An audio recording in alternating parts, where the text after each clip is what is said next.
Good. Okay. Okay.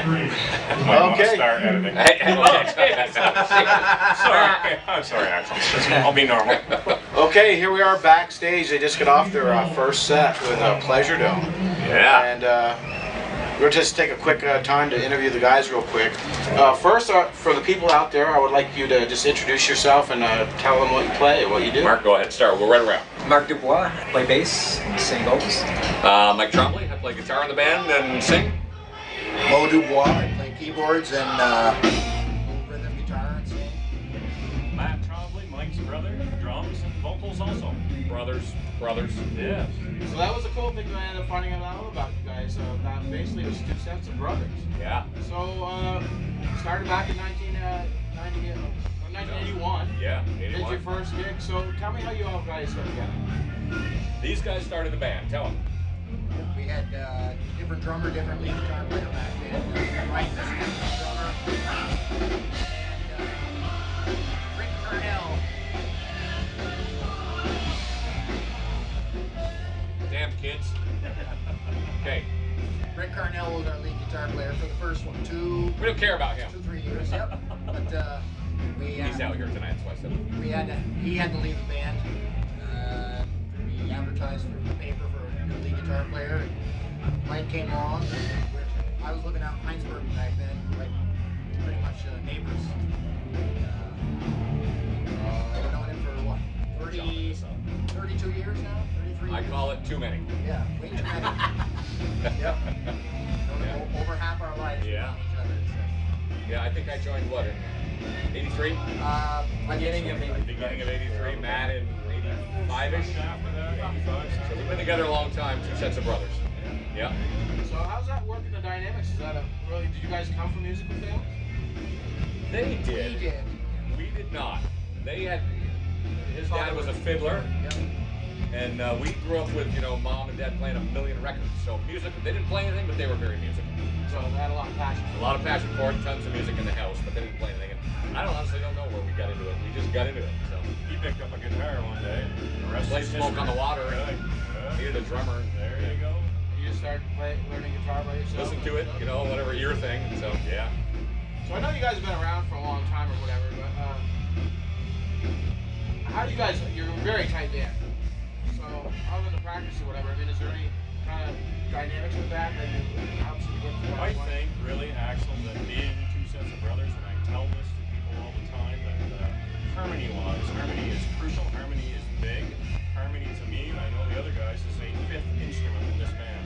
So if you can get four guys that sing, yeah, we sing all lead songs and we do bits and pieces of harmony here and there, but Bohemian Rhapsody, prime example, four-piece band, harmonies, two sets of brothers singing harmonies, which I think with Mike's voice is similar to mine, Mo's and Mark's is similar.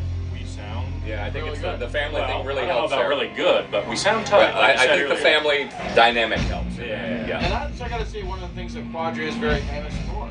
You guys are famous for the harmonies, you're famous for being really good tight. So, Thanks. Yeah. We have fun at it, and I think it's never not been fun, and that's what drives us is the fun. If it became not fun, we quit. you guys have been doing this for a long time. So, How old are you, Axel? I'll say it on air. I am 41, I'm about to turn 42. You're a youngin'. You're just a youngin'. You're a Much younger youngin'. than any of us. Yeah. But I personally, I grew up. All my sisters and stepfather and stuff. Everybody listened to a different kind of music and stuff. So I got my passion to just basically do that, and then it grew out of that. Awesome. So how did this all come about? The Quadra Pleasure Dome thing. Joey, the drummer for Pleasure Dome, I own Advanced Music, as I said, he's a customer. Yeah. Came in and said, hey, I noticed you do these higher ground gigs a couple times a year. How do we get in on one of those?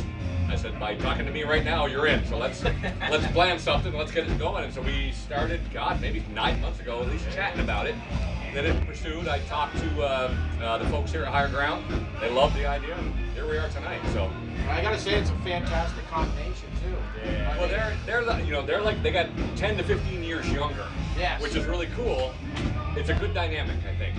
I do, because it brings out, and the way that they excite the crowd and stuff, I think it's a good dynamic with both of you guys. because, like you just said, you're getting a big range of people, and to get them out there and appreciate and love music, I think is a good thing.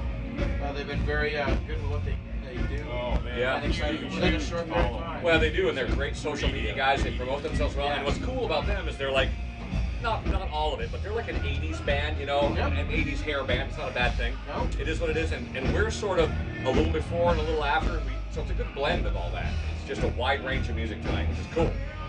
We touch in the 80s too, but whatever, it's cool. I want to hit a couple different things tonight. I did get a couple questions or different comments about you and stuff, and Oh boy.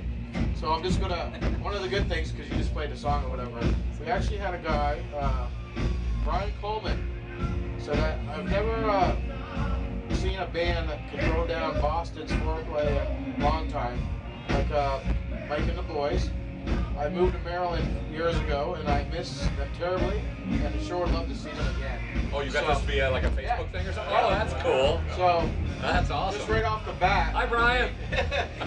they have, you know, there's a big following out there still, regardless of all the, you know, for you guys. That's and awesome. I mean, you guys got to be really proud of it. You guys have been doing it for a long time, Well, and you still have a good following. and you hit it on the head. We have a pretty good local following, but a lot of the people that were our following years ago, they moved. They were and gone. you know, That's great. You still put an impact on their lives, because if this guy is writing me from Maryland, That's awesome. I think that's an awesome That is thing. awesome. Cool. What have you guys been doing lately? As in, like, working towards you. You don't have as many gigs out there, because I had another person, and she basically was like, oh, why don't they play as much as they used to at local venues or bars?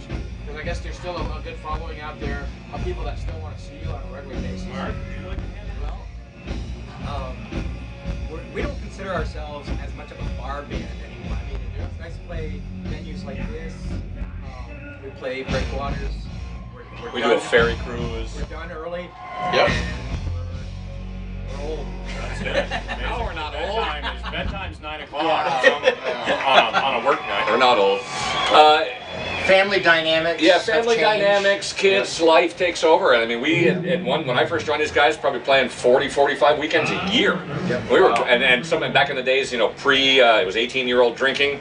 There was smoking in the bars, all that stuff. So every bar was packed. We were doing Wednesday, Thursday, 3-4 nighters. You know, bang, bang, and we were crazy busy. And so we've done that for so long that it's nice to kind of ease that back and play the gigs we really want to play, like this, and the ones Mark was talking Makes about. you stop and think what the Stones or Aerosmith are still doing and how they're getting by and still And how they're even alive. You know, it's just an amazing thing. Yeah. What are some musicians, I guess, that as you guys were getting started, that kind of really inspired you to do what you do? Myself, personally, Ian Pace is huge. You know, I love the Van Halen, Rush. Geez, you cannot beat Geddy Lee. There's, you know, several jazz drummers I could mention, but that was part of my scheme right there. Just love that stuff. Who you grew up with? Oh gosh, Boston, Steely Dan.